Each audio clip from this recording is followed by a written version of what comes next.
all these people behind me, though, they all had friends and family in those buildings. I didn't. So when that first building went, like, it was like an A-bomb went off of, like, just this emotion.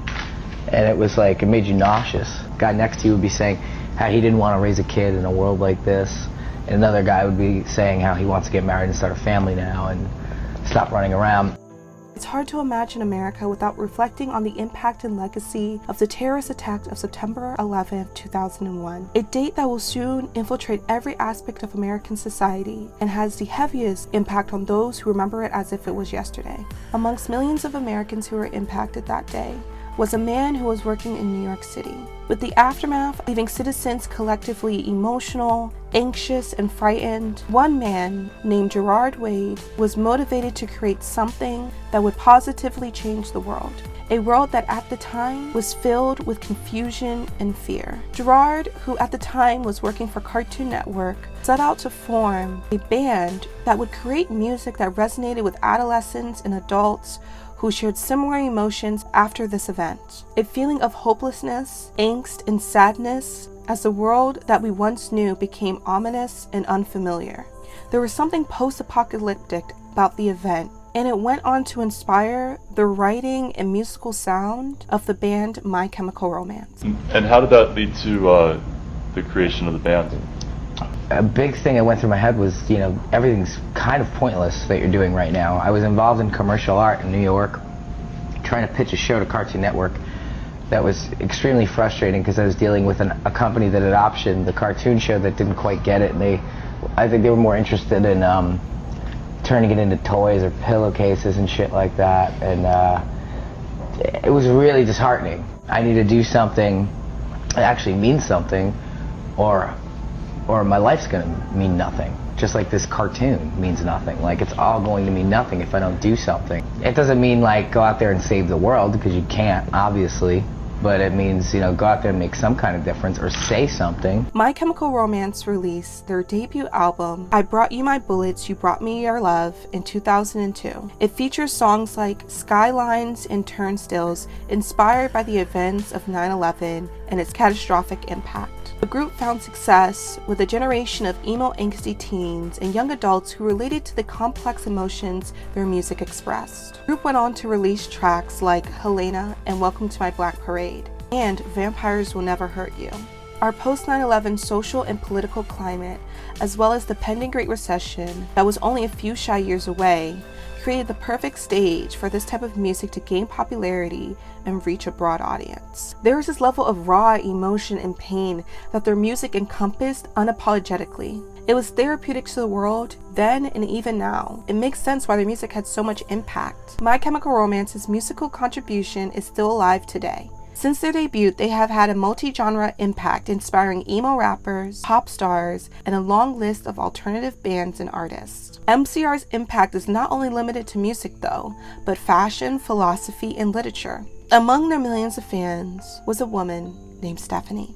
I can imagine a younger Stephanie listening to Vampires Will Never Hurt You as she went to bed one night, hearing the lyrics, "Can you stake my heart?" And in her dream, she saw a misty green meadow where Edward and Bella stared into each other's eyes. And from that moment, an MCR-induced dream led to the birth of Twilight. Or so I like to imagine. Now, before we get any deeper into this video, recapping the Twilight universe and many different medias and cultural events that are connected to Twilight and the cultural events and media that Twilight is connected to, I just want to clarify that this is in no way intended to water down situations of serious events or to offend. This is just me sharing information that I have learned and know and thought that it's kind of interesting, and so I thought that you guys would like to learn and know. All of my sources will be shared at the end of the video as well as in the description box. I would also like to clarify, because I am a older Gen Zer, I have a lot of memories of certain events, but memories don't always equate to facts, and I will be sure to clarify in the video, as you will see in certain cases,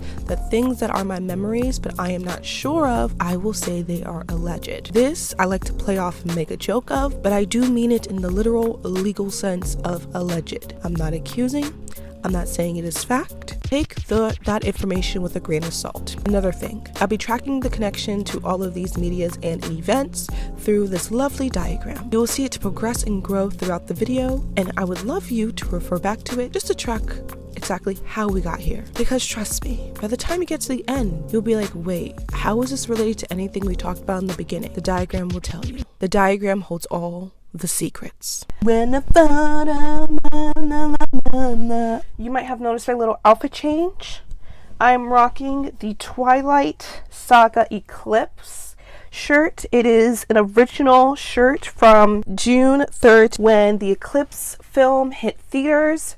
No, I was not there. I thrifted this off of Macari. But in the spirit of Twilight, I wanted to dress for the occasion, display some of my Twilight beloved items, just to set the mood. The first Twilight book was released in 2005, with the film later released in 2008. Upon its growing popularity, we learned more about Stephenie Meyers and her inspiration for the book. Among many inspirations was MCR, especially in the creation of Jacob's character arc. Stephenie said, this really raw, uncontrolled emotion where it's not about someone who grows up and calloused over and learned how to control things. It's someone whose feeling is for the first time and just wants to go out and blow things up. The song Famous Last Words by My Chemical Romance is really a romantic version of Jacob saying, okay, I'm putting myself out there. You're probably going to break me, but that doesn't change the fact that I'm still going to make the offer. MCR is also featured on Stephenie Meyers' Twilight playlist, right beside other songs that inspired her book. And fans of Twilight even wanted Gerard, the lead singer from MCR, to play Edward in the live action, which is, you do with that information what you may. The band caught wind of this and were even approached to write a song for the New Moon soundtrack, an offer they ended up declining, but instead wrote their own loving tribute to Twilight, titled Vampire Money. Gerard Way told NME, Twilight, a lot of people around us were like, please, for the love of God, do this movie. But we moved on. Which is funny to me that people were begging them so much to write a song for Twilight that it made the band spite Twilight even more. Regarding the impact MCR had on the creation of Twilight, the band said, originally what we did was take goth and put it with punk and turn it into something dangerous and sexy. Back then, nobody in the normal punk world was wearing black clothes and eyeliner. We did it because we had one mission, to polarize, to irritate, to contaminate. But then that image gets romanticized and then gets commoditized, which is completely true. As you will see in this deep dive, the romanticization and commoditization of their dangerous punk goth fusion aesthetic happened again and again and again and again. And I know that MCR fans are gonna hate me for saying this, but teen girls can especially relate to their angsty and emotional lyrics, which explains how easy it is for adolescent girls to romanticize it. Like, My Chemical Romance was like, can you stake my heart? And teen girls are like, me too. And they saw the beauty in it, the cringy beauty in it. It's kind of like Coquette and Lana Del Rey and the romanticization, commoditization of her aesthetic today. It makes sense. I would like to interrupt this video with a brief message. When I see comments like this under songs like Vampires Can Never Hurt You by My Chemical Romance, I can't help but to be amused, even though I am the fan that they are talking about. As you can see by my lock screen, it doesn't make it any less ironic when they comment these things. The plot of Twilight is a very simple one. Bella, a young teenage girl, moves to Fork, Washington. The energy is very ominous and alluring, but the place isn't new to Bella. Bella used to spend a lot of her childhood summers at Fork, Washington. What's Fork, Washington? I'm gonna take you on a short, deep dive on the Twilight Saga.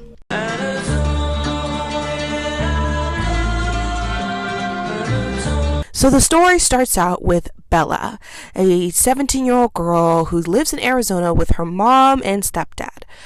But her mom wants to go on the road with her minor league baseball boyfriend and basically decides to stop mothering. So Bella moves in with her dad, who lives in Fork, Washington. Under near constant cover of clouds and rain, there's a small town named Forks. Population 3,120 people.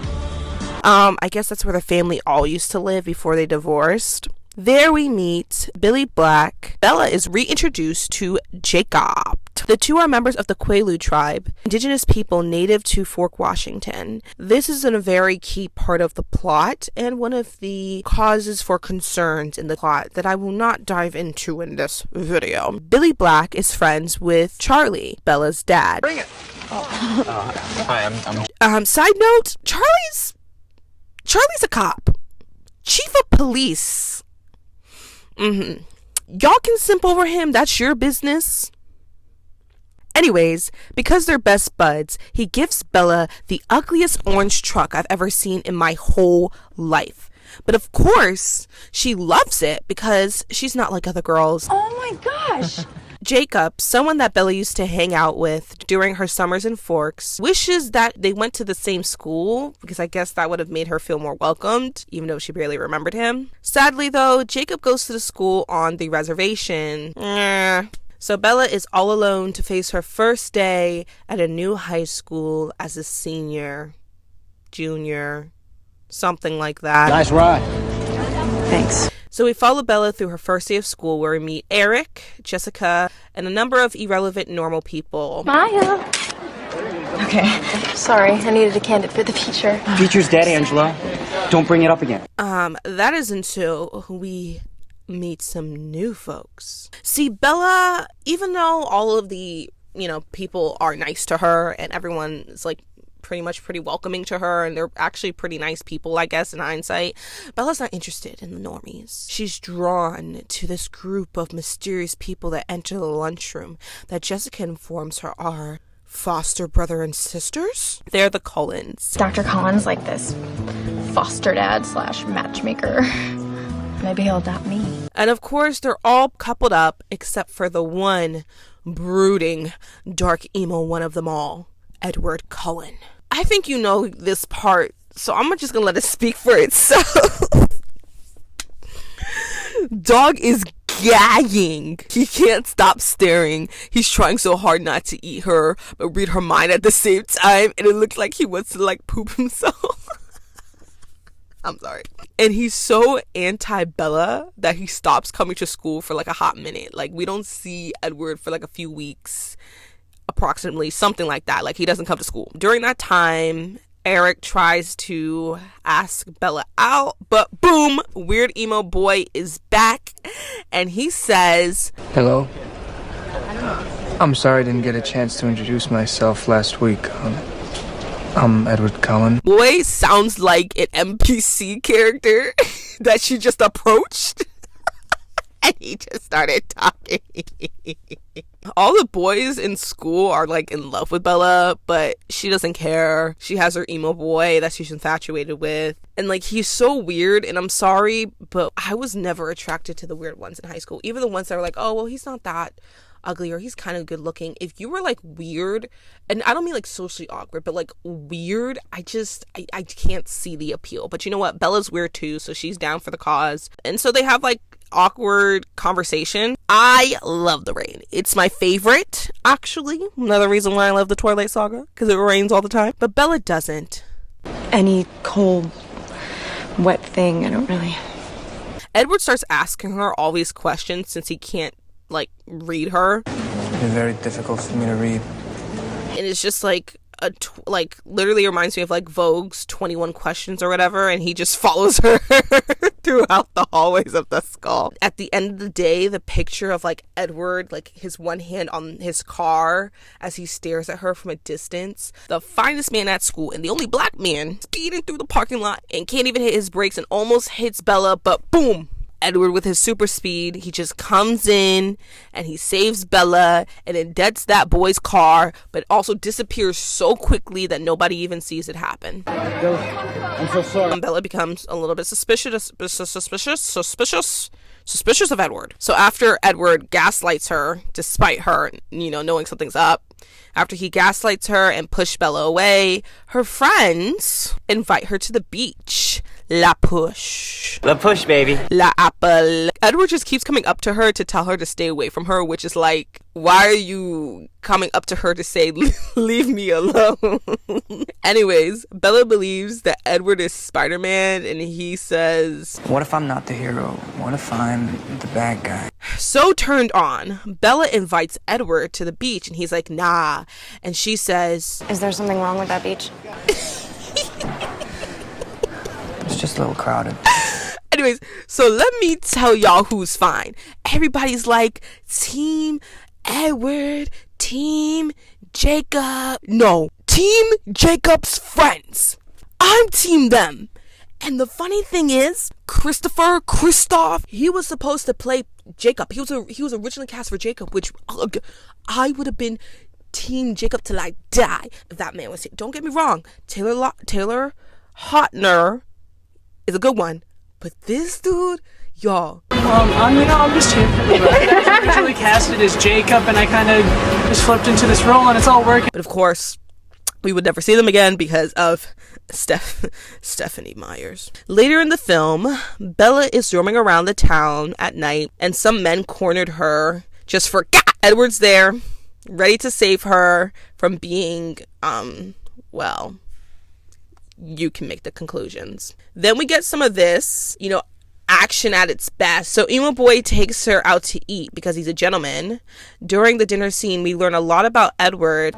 1.77245. I don't want to know what the square root of pi is. And his ability to read people. The fact that he doesn't eat because he's on a special diet. Okay. And his weird urge to protect her. I feel very protective of you.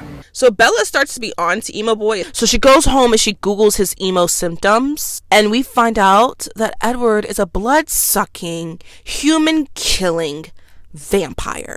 So like anyone who discovers a mass murderer, she invites him to the woods with no one around just to have a little chat. Because vampires will never hurt you. And he just admits to it. He just admits that he's a vampire, he's a murderer, and he fantasizes of murdering Bella as well. And Bella's just like, cool. Cue the meadow scene. The scene that started it all. Soon enough, they fall in love because what's not to love about a man who wants to kill you at any minute? So Edward invites Bella to meet the whole family of restrained murderers. And when we pull up, they're just as weird as Edward, except Rosalie. I love Rosalie. Jasper, he is like an NPC character that will attack you or will just say, It's a pleasure to meet you. You better hold on tight, Spider Monkey. Anyways, there's a group of vampires that came to town and started killing people. The Cullens get involved during their little baseball match. And like James, one of them is like, oh yeah, I'm gonna eat Bella up. So then they have to run for like the hills. And so when they try to split up to like hide Bella, she ends up in her old dance studio. And James jumps, crushes, and beats her up. Like she is getting like torn apart. It's crazy. Edward comes to rescue her, but he also has to try his hardest not to want to eat her alive, and he doesn't. The end. New moon. It's Bella's 18th birthday, and she already feels 80. Like any 18-year-old, she fears of aging like milk, but guess what? Her vampire boyfriend never has to worry about that. So naturally, she wants to be just like him, a vampire. And y'all, Jasper? Now, if there's anyone who's gonna make me suspicious that the Cullens were vampires, it would have been Jasper first. Because look at this man. Look at the way they were dodging him. They were dodging him to try not to eat Bella alive. He was ready to tear her up. He was ready to tear in. And Edward looks at her in such disgust and horror because he also still kind of wants to eat her alive. And so in order to protect her, he decides to leave her because he's a self-deprecating emo boy. And now Bella is depressed. I love New Moon. It is arguably my favorite Twilight film just because if you made New Moon in the Twilight original color grading, that would be the perfect film for me. I love Bella being depressed because I just relate to it. I relate to the scenes of her just sitting there in front of the window and we see all of the seasons pass by. Like, girl, me too. This is like the moment. And Bella also participates in like reckless activities, like riding motorcycles and, you know, throwing herself off them or jumping off of cliffs where she could have got torn apart by some rocks. It's okay though. She gets through it because she has Jacob. So the vampires from the last saga, because there was like 3 of them or whatever, there was Laurent, there was James, and then there was Vivi or something, whatever that girl's name was. I like her fur coat though. Laurent is like, Vivi or whatever is coming to tear you apart because you got her boyfriend James killed. And so Laurent is like, you know what, let me tear into you first, baby girl. I won't even make it hurt, you know, because I'm hungry. Laurent's kind of cool and all. He's not like that big of a problem as a vampire, but he's like, I'm a vampire, I'm still gonna suck your blood. So, you know, I mean, respect. But Laurent doesn't get to do that. And actually, Bella is saved by guess who? Guess who else is a werewolf? Jacob. But Bella hates it. You're such a hypocrite. What, I'm not the right kind of monster for you? Meanwhile, Edward hates the fact that he is a vampire. Without Bella, he wants to commit vampire, you know, and like no longer be vampiring. So he exposes his vampireness so that the vampire board will vote to kill him. It almost works, except Alice saw it coming because she's psychic. She's Raven Simone. You see into the future. And so she snatched Bella up in order to stop him because, of course, only Bella, the mere weak human, can stop this vampire from unvampire-aliving himself. Yeah, that's what we're doing. From there, the whole vampire society meets Bella. Bella meets the vampire society. And they decide that because she can deflect every single one of their powers, and because the Cullens promise that they're going to turn her, she's free. She's free to go. They're not going to eat her alive. But they eat other people alive, like tourists that just come to Venice casually. It's in Venice, right? The end. A lot of stuff happens in the Twilight Saga. Edward and Bella getting married, Bella graduating, Bella getting knocked up with a vampire baby that eats her alive, Bella becoming a vampire, Jacob trying to stop all of this from happening, a vampire and werewolf war because Jacob imprinted on a vampire baby, vampire sex, and much, much more. It's a very, very jam-packed film. And honestly, when I first watched Twilight, I was shocked with how much world building there was, as problematic as it can be at times. Twilight doesn't have the best reputation, but there's enough action and world building to keep even the haters entertained. I'm gonna be honest, I didn't get into Twilight until the Twilight Renaissance, for reasons I'll go into later in this film, but also because I was 8 years old when the first film hit theaters, so I was very much aware of Twilight, but I was not its target audience because I was too young, but I was very, very much aware of Twilight. And I know that there's a lot of problematic elements of Twilight, which I am not going to deep dive into this video, but if you guys are interested in something like that, I can do that in a later video and really dive into Twilight and its themes, especially problematic themes of misogyny, not like other girls, anti-indigenous sentiments, and other issues with Stephenie Meyers. But with Twilight just came this energy of the unknown and this ominous feeling. I mean, even in the aesthetics of the first film, you see the fresh and lush nature of Fort Washington and the eerie smoke that comes from the mountains and the trees just coming up, and it's like you feel like you're entering the woods of somewhere that's completely unknown, and it's kind of scary, yet you're still intrigued. And I get the feeling that a lot of people resonated with that fantasy aesthetic of the world that they know is not everything that appears to be on the surface level. You can argue that Bella is a representation of the helplessness, but the hunger for hope and escape from an ever-impending bleak death sentiment held by many at the time. Like Bella, the reader and many people trying to understand our post-9/11 world crave a supernatural escape and explanation. I can only imagine how alluring eternal life was to people who felt like death was occurring at any moment. But wait, I don't have to imagine. Now that I mention it, it makes sense why the Twilight Renaissance happened in 2021. Teens and young adults felt similar unexpressed emotions, anxieties, and hopelessness due to a global tragedy. It makes sense that fantasy literature, especially ones with eternal characters, gain popularity during times of uncertain death. Because, well, it's kind of scary when people are dying around you unexpectedly and at a mass rate. And well, escapism is a real coping mechanism. The point is, it makes sense that Twilight was popular when it was, but it wasn't an isolated case. It was a catalyst for a lot of supernatural Twilight-like vampire werewolf young adult media to become even more popular. Enter The Vampire Diaries. Now, before TVD fans start typing in my comment section, the books came out before the Twilight books and blah, blah, blah, blah, blah, I am well aware. In 2009, though I was in elementary school, I had an older millennial teen sister who watched The Vampire Diaries when it originally aired on the CW. And in little sister fashion, I was in the backdrop, also watching The Vampire Diaries when it was airing. I remember her being a huge fan of the show and explaining to me why The Vampire Diaries is better than Twilight. Her reasoning? Well, The Vampire Diaries books were published in 1991, which predates Twilight by over a decade. At the time, I went along with it like any 9-year-old would.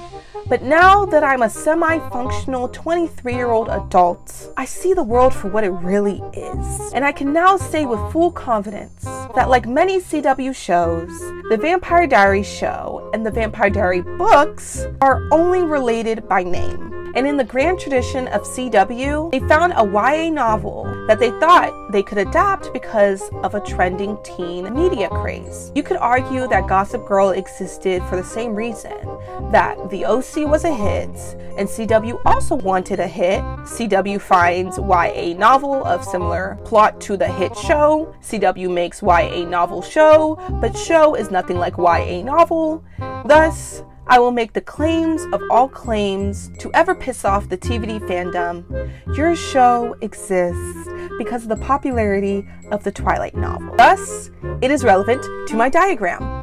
Now, you're probably thinking, well, Buffy the Vampire Slayer had sexy vampire boyfriend trope too, and that was before Twilight and MCR. Yes, we had Buffy and we had Charmed, but the vampire supernatural love interest was framed as the bad guy, and an apple you should never be tempted to bite. The apple. Guys, I just had to. Also, the female leads were strong superheroes with the mission to rid evil of the world and had the help of their own supernatural powers to do so. Unlike Elena Gilbert in The Vampire Diaries and unlike Bella Swan in Twilight. This is what separates Twilight and its offsprings apart from its predecessors, like Buffy. Suddenly we wanted to bite the apple because it must be better than our bleak human reality and the horrific world that we live in. Suddenly, vampires aren't evil, but alluring and easy to romanticize and commodify. And romanticize and commodify we did. Notice my little Twilight shirt and my Twilight books and my Twilight. I think I thrifted this too, actually. This was when I was in my thrifting era.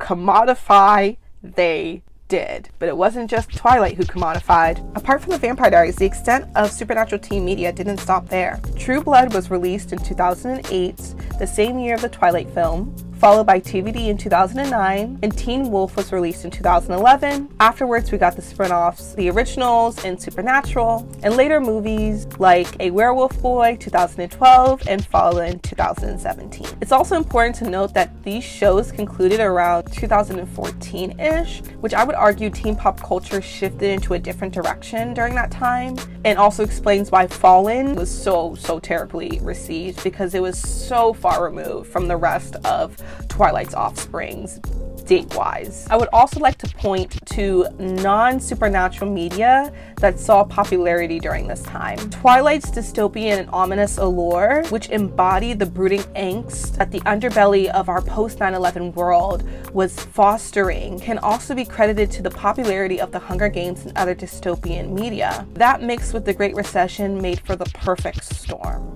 About the time of the Hunger Games, I was preteen going into my teen years, and I did read the books when they were gaining popularity. So I was definitely a generation of dystopian teen novels and YA books. I say this to say that you can credit its popularity, but not its creation. I would argue that The Hunger Games and Divergent would still exist, but the level of popularity it was launched into very quickly, the grounds were definitely laid by Twilight's success. There is something to be said about Team Edward and Team Jacob making it into every sector of our society, almost to the point that by 2010, Twilight was inescapable to fans and non-fans alike.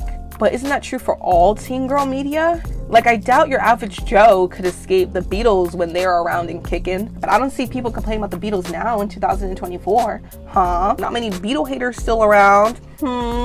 So like, let's stop hating on Twilight and anything that teen girls find interesting just because deep down inside, Joe was always Team Jacob. Now, before I move on, I would like to address one thing. The popularity of this type of media was not only limited to the United States. Like our economy, US media is subjected to globalization.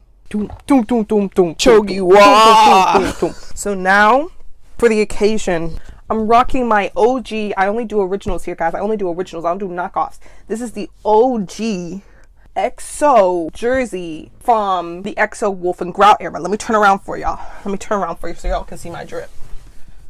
Kai. I have not worn this jersey since high school. That says a lot. Would never wear this out in public. This stays between you and me.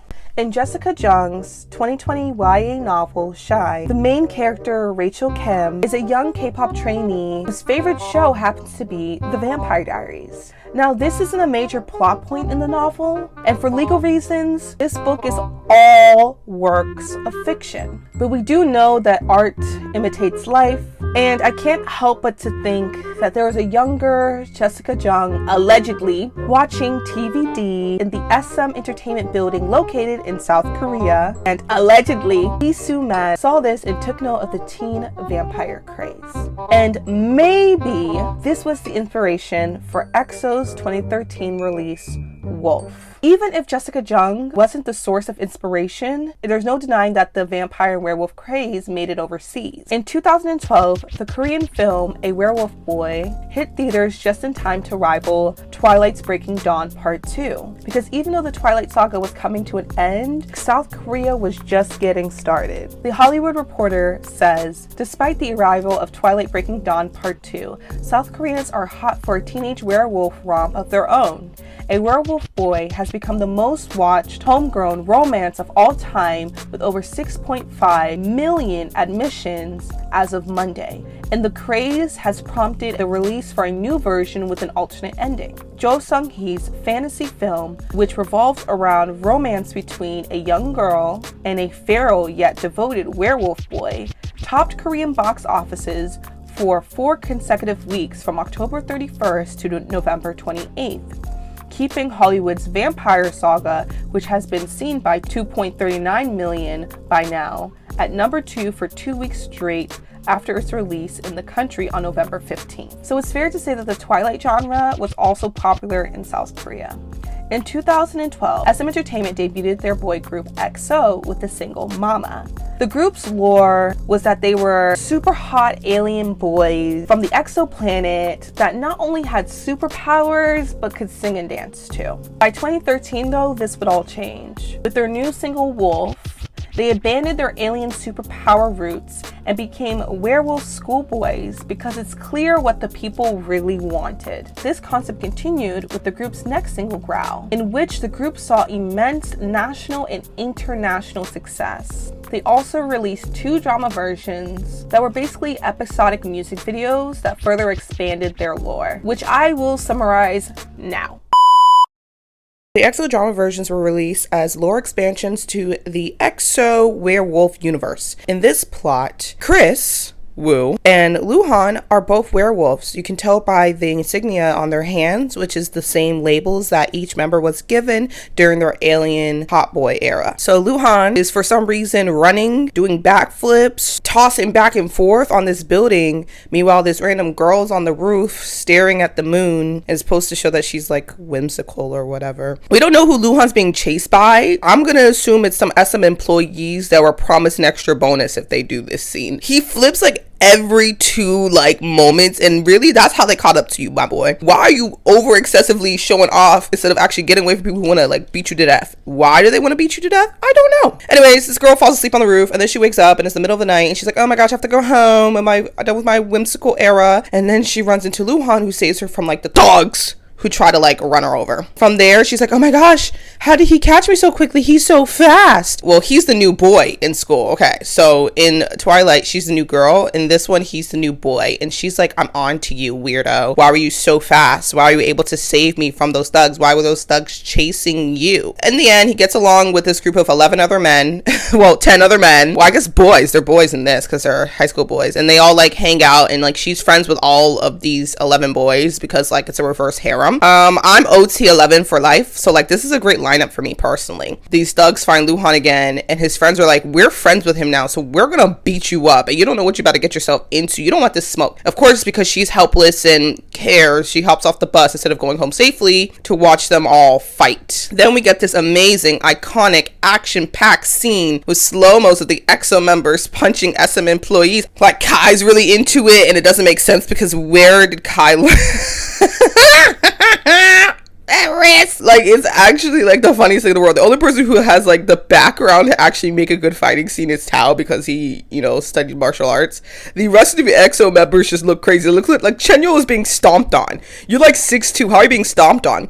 Anyways, Luhan goes rogue because they channeled his inner werewolf anger, similar to, I guess, the werewolf lore in Twilight. Because he can't control it, he hurts the ones he loves the most, as we also learned can happen in Twilight. He like literally chucks Dio into like a pile of boxes, and everybody hates him now because they're like, Dio? You touched Dio? That's our boy of all boys. And so now Luhan lost all of his new friends in his new school, and he's left to being a loser and nobody. And then we have this girl who's like saw it all go down, and she said, what are you? Can't explain what he is because really he's a werewolf, and he's ashamed of his werewolfness. So that is really the end of the first drama. But don't worry, there's a second one. So we're back in school after the fighting, and the boys are literally like torn up. I don't know how the teacher doesn't notice. Luhan doesn't go to school though because he's injured and refuses to go to the hospital. But Diva's in the hospital, so he's getting better, and his friends are all checking up on him because Luhan really tore that man up. Luhan watches from a distance because he's self-deprecating and pathetic and a loner, and the girl notices or whatever. So while they're all heading out because visiting hours are over, she like looks for Luhan, but it's weird. It's like a weird like harem love triangle with this girl. Anyways, Luhan didn't go to the hospital, so I like explain what, so he's like limping, dying, blah blah blah. And so she protects him and takes care of him and nurses him back to health and all that because no one else was going to. He's not competent enough to do that himself, and he has no friends. She notices the picture of him and Chris. She's very suspicious, but she doesn't question who he is. You know, it's not really like a whole thing. Kai is looking for his girl. He finds her with him, and he's like, you little... This is what I'm saying. It's like a weird love triangle harem thing. Anyways, because that girl's now associated with Luhan, the thugs want to kidnap the girl to lure Luhan in so they can beat him to death. And that's exactly what they do. Luhan finds out because they call him. They're like, we got your girl. Come out of hiding, boy. We gonna beat you up. And he's like, oh my gosh, they got her. I gotta go get beaten up to save her. And then Kai figures it out too because the message is sent to his phone from the girl's phone. Anyways, they got bats now because they're like, we're not effing with you. We are going to tear you up. There we go. The back of the knee. Yeah, Luhan's really losing this one. Well, he doesn't want to access his werewolfness because he views that as a bad thing. But like, if ever was a time, that would have been the time. But it's okay because the EXO boys came to jump in right in time, save the day. Tao's martial arts is going to save them all. He's like kicking people and doing crazy stuff. And then we got Kai, who like has no fighting experience. It's just really just something watching EXO fight. When I was a kid, I was really into this. I still thought it was funny, but I was like, oh my gosh, tear it up, Kai, tear it up. Now I'm like, why did they do all this in slow motion? Like, why couldn't it just have been a normal fight? Because every exaggerated move was like, we got to make sure the fans can see that the boys are like really skilled fighters, really sell it. Anyways, Luhan's back up, so he's charged back to 100, and before he can feel himself about to go rogue, so instead he doesn't go rogue because he doesn't want to hurt her because he's in love with her. So someone hits him on the back of the head with a bat, and from there Luhan is down. Her tear wipes away his mark because she sacrificed himself for him, the true tear of love or whatever, and his hair goes black because it was white before. I guess the symptom of werewolfness is dyed hair. And Chris can feel it that now he's the lone wolf, right? And so he's ready to tear things up. He's ready to tear it up, and that is the end. At the 2013 Mama Awards, fans got even more expansion to the lore with clear parallels to the first Twilight film. Now this VCR was clearly like a Twilight parody. So we have our new girl, Bella Swan. When she walks in, the first thing that happens is that she's approached by a guy who's like, hey, you're the new girl. Kind of like how we saw with Eric and Bella. And so we notice a lot of these boys playing basketball. Also, why does the school look like freaking Hogwarts? Like, what building is that? That is not a school. No school needs that many floors. Anyways, yeah, she becomes suspicious of them. She's like, they're all kind of weird. They're always around each other, but one's the most weird. The weirdest of them all are Edward Cullen is Kai. And then we have this scene where she's almost ran over by like a white Jeep. But guess what happens? Just like in Twilight, Kai crushes the car and saves her with his super speed. There's like no hiding how like this is like straight up like copy and paste. But this time he's not a vampire. Remember, they're wolf boys. So she goes home just like Bella and starts Googling werewolf symptoms. And she's like, oh my gosh, they have all the werewolf symptoms. So now I know what he is. So now she's like really nervous and like kind of like, and this is their classroom, by the way. During this time, they had like a pop-up shop that was like The Boy Who Cried Wolf, and they had like a lot of things similar to this. They really like dove in to commodifying this werewolf boy concept. It was like huge back in 2013. You get a little wolf jokes here and there. Got Schumann giving her coffee, and she's like, it's cold. Just like Bella was like when she touched Edward's hand. And she's like, oh my gosh, he's so weird and I'm on to him. And she just keeps staring at him, kind of like how Bella was staring at them in the lunchroom, but we're not in the lunchroom, we're in the classroom. It's like, y'all, like, it's literally like the same thing. Like, I don't even think I have to recap this. I already recapped Twilight, so you guys already know what's going on here. If you guys are EXO fans, if you are a K-pop fan watching this, you kind of know, if you were back then, you remember the dynamic between the 12 EXO boys. Like, Baekhyun was the mischievous one, making jokes. She's wearing like 6-inch heels to school, and I don't understand why. Anyways, this is the scene where he follows her into the woods, and she's like, what are you? 1 and 2 does not click. Like, this is literally Twilight, and the other one was like its own plot thing that was never continued. So like none of this really connects in the long run. But I just want you all to see the influence of Twilight on like on an international scale, because like werewolf eyes are red now, but he glitters in the light like a vampire, but he's not a vampire, he's a wolf, and she still likes him because, despite that. So now they become very close, sharing earbuds and doing stuff that like I guess cute couples do and stuff. Night, and the EXO wolf boys are out, and now Kai has a girlfriend. But now it's like, you told her our secret, you told her we're all wolf boys. Now it's a showdown, because like, why would you betray us like that? Which didn't happen it didn't happen like that with the Cullen, so I don't know where this is coming from. And that is it. By 2014, the group would abandon this concept, though, as we all moved on from the Twilight craze into different interests. Just like MCR said would happen, the world romanticized and commodified their sexy yet dangerous vampire-ish image. And so the Twilight diagram ends here. Or does it? 'Cause girl, you're perfect and you deserve it. The way you work it, girl, you earned it. As you can see, I'm now decked in the finest that life has to offer. Pearls and fur, all given to me by Christian Grey. 50 Shades of Grey by E.L. James is an erotic romance novel published in 2011.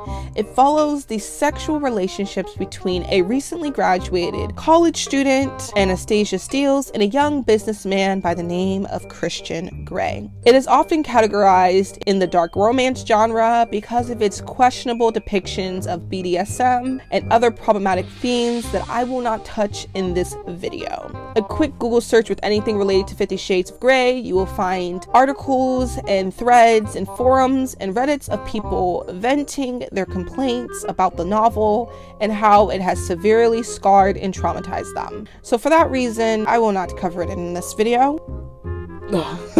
But you may wonder now, how is this even related to our Twilight diagram that we have been building this whole video? Well, E.L. James wrote a Twilight fanfic titled The Master of the Universe, which is basically the plot of 50 Shades of Grey, but featuring our beloved Twilight cast. It was published under the fanfic pen name Snow Queen Ice Dragon, and while Snow Queen Ice Dragon got a lot of hate for using Twilight characters in this way, because if you even glance at the 50 Shades of Grey novel once, you would know it's extremely sexually explicit. And as we know, Edward always liked Bella because she was pure and didn't have a filthy mind like the other girls. And so she was not like other girls. She was not like E.L. James. Because of the hate, James wrote the book as an original work, thus creating the 50 Shades of Grey trilogy, which then became a popular movie series that featured a song by The Weeknd on its soundtrack, and for that reason, yes, The Weeknd will be on my diagram too. I was planning to summarize the movie just to play fair, you know, since I spent this whole video summarizing everything else. And this is probably the most shocking of revelations compared to everything else on the diagram. But as I recorded my live reaction, I realized that that is its own video. My reaction is an hour long of just the first 50 Shades of Grey movie. And so because of this, I have decided that I am going to make a separate video discussing it. Yeah, that's what I have to do. That is what I have to do to play fair. But to basically summarize it shortly, Anna was graduating from college. She stepped in for her friend who was supposed to interview a very successful alumni from their college, who is Mr. Grey. From there, he turns full serial killer stalker mode and is obsessed with her. His vampireness is not one of a fantasy or supernatural origin, but more of sexual deviancy, I will say, which vampirism historically has been a metaphor for sexual deviancy. So I guess it does work out in a way that you're still biting the apple that you should never be tempted to bite.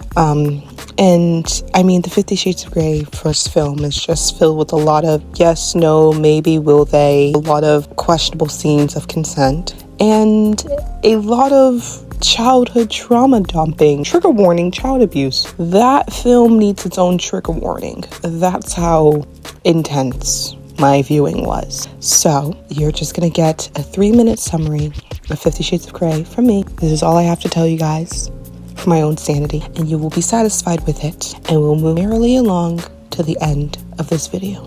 It's important that you know you can leave at any time. Why? What's in there? I meant what I said. The helicopter's on standby to take you whenever you want to go. Couldn't you just open the door?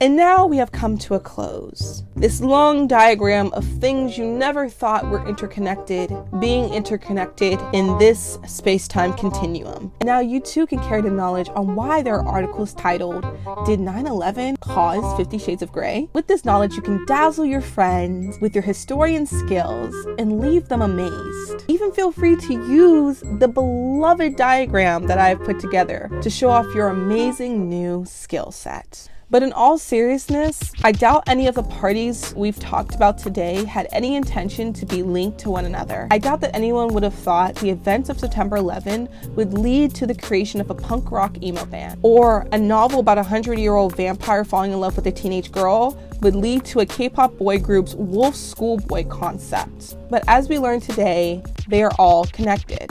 I say this to show how small our world really is, that nothing exists in a bubble despite how much people like to believe it does. We are forever communicating with the world around us and the events that occur. Life inspires art and art inspires art. YA media is a part of media history, and for that reason, it matters. To me.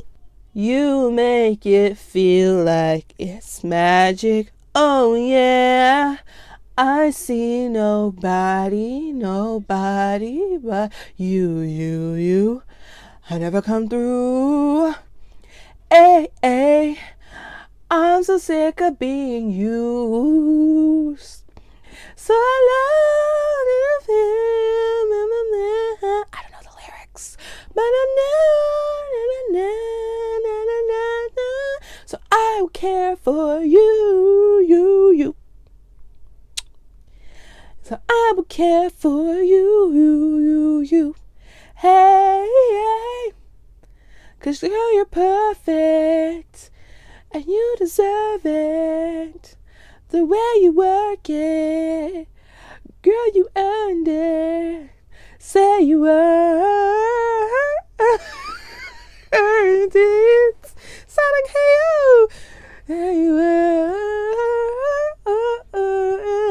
Chogiwa. Ooh, how's the song? You got me on a 10. How does that song go again from Twilight?